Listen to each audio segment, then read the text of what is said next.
இந்த சப்பாத்தி எவ்வளோ சாஃப்டாக இருக்குது பாருங்கள். எவ்வளோ வெள்ளையாகவும் இருக்குது, எவ்வளோ சாஃப்டாகவும் இருக்குது. இதே மாதிரி சப்பாத்தி செய்கிறதுக்கு என்ன மாவுன்றதை நம்ம இப்போ பார்க்கலாம். இதாவில் நம்ம சப்பாத்தி எப்படி பண்ணலாம் அப்படின்றத பார்க்கலாம். அதுக்கு நான் ஒரு மிக்சிங் பவுலில் 2 டீஸ்பூன் அளவுக்கு நான் ரவா போட்டிருக்கேன். 2 டீஸ்பூன் ரவா, 1/4 டீஸ்பூனோட கம்மியாகவே நான் உப்பு போட்டிருக்கேன். ஒரு சிட்டிகை பேக்கிங் சோடா இருந்தாலும் போட்டுக்கலாம், இல்லைன்னா ஆப்ப சோடா மாவும் போட்டுக்கலாம். போட்டுட்டு சும்மா கொஞ்சமாக தண்ணி விட்டுக்கோங்க. ஒரு கை அளவுக்கு நீங்கள் தண்ணி விட்டுக்கலாம். அந்த ரவா ஊறுறதுக்காக தான். அதை அப்படியே கலந்து விட்டுட்டு மூடி விட்டுக்கோங்க. ஒரு 2 நிமிஷம் அப்படியே மூடி இருக்கட்டும். அதுக்கப்புறம் அதுக்குள்ளே அது ஊறி வந்துடும் நல்லா. நம்ம 2 நிமிஷம் கழித்து நம்ம ஓப்பன் பண்ணி பார்த்துக்கலாம். மூடி போட்டு மூடிட்டோம் அப்படின்னா ஒரு 2 நிமிஷம் கழித்து ஓப்பன் பண்ணணும் அப்படின்னாக்கா நமக்கு நல்லா ரவா ஊறி இருக்கும். ஏன்னா கொஞ்சம் ரவா தான் போட்டிருக்கோம், அதனால் நமக்கு 2 நிமிஷம் 3 நிமிஷத்துலேயே அது நல்லா ஊறி வந்துடும். நம்ம கையால் தொட்டு பார்த்தோம் அப்படின்னாக்கா அப்படியே அந்த மாவு மாதிரி அப்படியே மசிஞ்சு வர்ற மாதிரி இருக்கும். அந்த பதம் தான் நீங்கள் பார்த்துக்கணும். நான் இது கூட நான் 1 கப்பு மைதா மாவு போட்டுக்கிறேன். மைதா மாவு போட்டு அந்த தண்ணியிலே நீங்கள் கலந்து விட்டுக்கோங்க. தண்ணி பத்தலை அப்படின்னும்போது நம்ம கொஞ்சம் கொஞ்சமாக தண்ணி தெளித்து நம்ம பிசைஞ்சிக்கணும். ஏன்னா மைதா மாவில் நிறையா தண்ணி ஊற்றிட்டோம் அப்படின்னாக்கா அது கொதன்னு போயிடும். பரோட்டா மாவு மாதிரி இப்போ ஆகிடும். அதனால் நம்ம சப்பாத்தி தான் போட போகிறோம். அதனால் கொஞ்சம் கொஞ்சமாக தண்ணி விட்டு நம்ம பிசைஞ்சு எடுத்துக்கலாம். இந்த மாதிரி நல்லா பிசைஞ்சு எடுத்துகிட்டு இது மேலே கொஞ்சமாக எண்ணெயை ஒரு டீஸ்பூனை விட கம்மியாகவே நம்ம எண்ணெய் விட்டுக்கலாம். எண்ணெய் விட்டு அப்படியே அதையும் நல்லா மறுபடியும் பிசைஞ்சு விட்டு எடுத்து வச்சுக்கலாம். நம்ம கோதுமை மாவு எப்படி பிசைகிறோமோ அதே பக்குவத்தில் தான் இதையும் பிசையணும். நல்லா நம்ம பிசைகிறதுல தான் நமக்கு சாஃப்டாக கிடைக்கும்.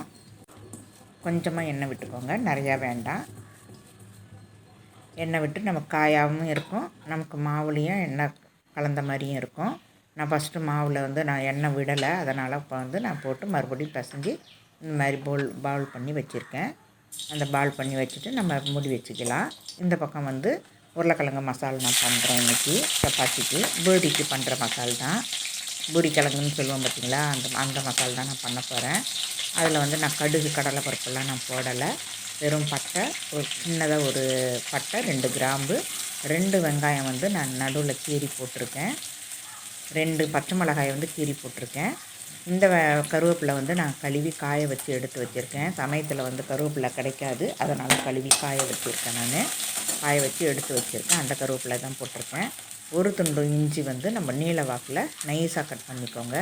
அதே போல் ஒரு 2 பல்லோ இல்லை 3 பல்லோ பார்த்து பல் எந்த சைஸில் இருக்கோ அது மாதிரி பார்த்து அதையும் கட் பண்ணி போட்டுக்கோங்க. ரொம்ப நைஸாக கட் பண்ணணுன்ட்டு கிடையாது, ஒரு 2-3 கட் பண்ணி போட்டுக்கலாம். ஒரு பெரிய வெங்காயத்தை நான் நீல வாக்கில் நான் கட் பண்ணி போட்டிருக்கேன். இதுக்கு நமக்கு நீல வாக்கில் போட்டால் தான் நல்லா இருக்கும். பொடியாக போட்டோம்னா நல்லா இருக்காது, அந்த அளவுக்கு நமக்கு டேஸ்ட் வேறு மாதிரி வரும் அது. அதனால் நான் நீல வாக்கில் போட்டிருக்கேன். இப்போ நமக்கு தேவையான அளவு உப்பு போட்டுக்கலாம். நான் ஒரு 1/4 டீஸ்பூன் அளவுக்கு போட்டிருக்கேன். இதில் நமக்கு நிறைய உப்பும் தேவைப்படாது. இப்போ உப்பு போட்டு நல்லா வதக்கி எடுத்துக்கலாம். நம்ம இஞ்சி பூண்டு பேஸ்ட்டெல்லாம் இதுக்கு தேவைப்படாது, அதனால தான் இஞ்சியும் பூண்டும் நறுக்கி போட்டிருக்கோம். ஒரு 1/4 டீஸ்பூன் அளவுக்கு மஞ்சள் போட்டு நல்லா கலந்து விட்டுக்கலாம். அந்த எண்ணெயிலேயே வதங்கி வரட்டும். இதில் ஒரு 100 mlக்கு நம்ம தண்ணி விட்டுக்கலாம். வெங்காயம் வதங்கினதும் நம்ம 100 ml நம்ம தண்ணி விட்டுக்கலாம்.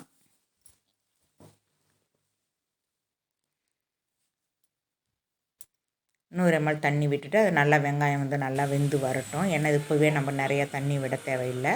இன்னொரு 100 கிராம் தண்ணியை நம்ம ஊற்றி ஆகணும். அதனால் வெங்காயத்துக்கு மட்டும்தான் இப்போ நான் ஊற்றியிருக்கேன். இதை அப்படியே ஒரு மூடி போட்டு கூட மூடிக்கலாம். வெங்காயம் நல்லா வெந்து வரட்டும்.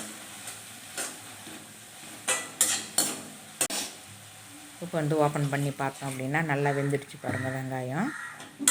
காரம் இந்த 2 மிளகாயே போதும். இதுக்கு மேலே உங்களுக்கு காரம் தேவை அப்படின்னாக்கா நீங்கள் இன்னொரு பச்சை மிளகாய் கூட போட்டுக்கலாம். இதில் நான் மிளகாய் தூளெல்லாம் போட போகிறதில்ல.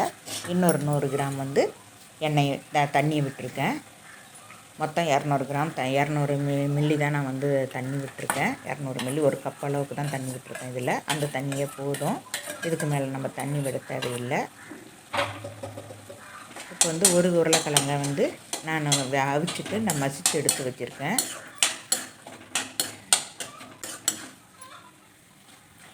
நல்லா வேக வச்சு நான் மசித்து எடுத்து வச்சுருக்கேன் ஒரு உருளைக்கிழங்கு. இது நல்லா வந்து அது கூட வெங்காயம் அது கூட எல்லாம் நல்லா கலந்து விட்டுக்கலாம். அந்த நம்ம ஊற்றின தண்ணியும் கரெக்டாக வச்சு பாருங்கள். இதில் வந்து நான் ஒரு அரை டேபிள் ஸ்பூன் அளவுக்கு கடலை மாவு கலந்து விட்டுக்கிறேன். ஆப்ஷனல் தான், உங்களுக்கு தேவைன்னா விட்டுக்கலாம், இல்லைன்னாக்கா நம்ம அப்படியே கூட வச்சுக்கலாம். உருளைக்கிழங்கு மட்டும் கொஞ்சம் ஊற்றினோம் அப்படின்னாக்கா அது ஒரு டேஸ்ட்டு கொடுக்கும். அது இல்லை அப்படின்னா அந்த டேஸ்ட்டு கொஞ்சம் கம்மியாக தான் இருக்கும். கடையில் இருக்கிற டேஸ்ட்டு வராது நமக்கு. அதனால தான் நான் கொஞ்சமாக வந்து ஒரு அரை டேபிள் ஸ்பூன் மட்டும் கடலை மாவு கலந்து விட்டுக்கிறேன். இது கூட வந்து ஒரு கைப்பிடி கொத்தமல்லி இலையை நல்லா பொடிசாக கட் பண்ணி அதையும் சேர்த்துக்கலாம். அதையும் சேர்த்துட்டு நல்லா கலந்து விட்டு மூடி விட்டுக்கலாம். ஒரு 2 நிமிஷம் மூடி வைத்துக்கோங்க. 2 நிமிஷம் கழித்து மறுபடியும் ஓப்பன் பண்ணி பார்க்கலாம். கொத்தமல்லி போட்டதுனால இப்போ நம்ம மூடி வச்சுருக்குறோம். இப்போ வந்து எல்லாமே நம்ம கொத்தமல்லி எல்லாம் அந்த காரம்லாம் இறங்கியிருக்கும். அதனால் இப்போ வந்து நான் வேறு கிண்ணத்துக்கு நம்ம மாற்றிக்கலாம். இது வந்து நமக்கு சப்பாத்திக்கு பூரிக்கு அதுக்கெல்லாம் இந்த மாதிரி செஞ்சு சாப்பிட்டோம்னா சூப்பராக இருக்கும். இதில் வந்து கடைகளில் வந்து கடுகு உளுத்தம்பருப்புலாம் போட்டு தாளிச்சிருப்பாங்க. நம்ம வீட்டில் செய்கிறதுனால நான் அதெல்லாம் போட மாட்டேன். உங்களுக்கு தேவைன்னா கடுகு உளுத்தம்பருப்பு கடலைப்பருப்பு அது எல்லாமே கூட நீங்கள் போட்டு தாளித்து எடுத்துக்கலாம். இந்த பக்கம் நம்ம மைதா மாவை பிசைஞ்சு வச்சோம் பார்த்திங்களா, அது நல்லா கொஞ்சம் சாஃப்டாக வந்துடுச்சு. இப்போ அதை வந்து நம்ம சப்பாத்தி போடுறதுக்கு நம்ம திரட்டி எடுத்துக்கலாம். நல்லா சாஃப்டாகவே இருக்குது. இந்த கத்தியால் நம்ம கட் பண்ணும்போது கத்தியில் எண்ணெயோ இல்லை மாவோ தடவிட்டு கட் பண்ணணுன்னா கத்தியில் வந்து நமக்கு மாவு ஒட்டாமல் இருக்கும், எந்த மாவு கட் பண்ணாலும். இப்போ மாவு போட்டு நான் கட் பண்ணி எடுத்துகிட்டு மாவில் போட்டு பரட்டி எடுத்து வச்சுருக்கேன். இப்போ நான் ஒரு சப்பாத்தி போட்டுக்கிறேன். இப்போது மாவை தொட்டு போட்டுக்கோங்க. மாவு தொட்டு போட்டோம் அப்படின்னாக்கா நமக்கு தேய்க்கிறதுக்கு நல்லா வரும், ஒட்டி வராது. கல்லில் ஒட்டிக்காது, அந்த கட்டையில் நம்ம தேய்க்கிற கட்டையிலையும் ஒட்டிக்காது. அதனால தான் மாவு வச்சு நம்ம தேய்க்கிறோம். நல்லா நைஸாகவே நம்ம தேய்ச்சிக்கலாம். இந்த மைதா மாவு கோதுமை மாவு கூட கொஞ்சம் திக்காக நம்ம இருக்கும், அதை விடவே இன்னும் நம்ம நைஸாக தேய்ச்சிக்கலாம். நல்லா சாஃப்டாக வரும். உங்களுக்கு பூரி வேணுனாலும் பூரியும் போட்டுக்கலாம். இதே மெத்தட்லேயே மாவு பிசைஞ்சிட்டு நம்ம பூரி வேணும்னாலும் பூரி போட்டுக்கலாம். நான் ஒரு 4 சப்பாத்திக்கிட்ட நான் தேய்ச்சிக்கிறேன்.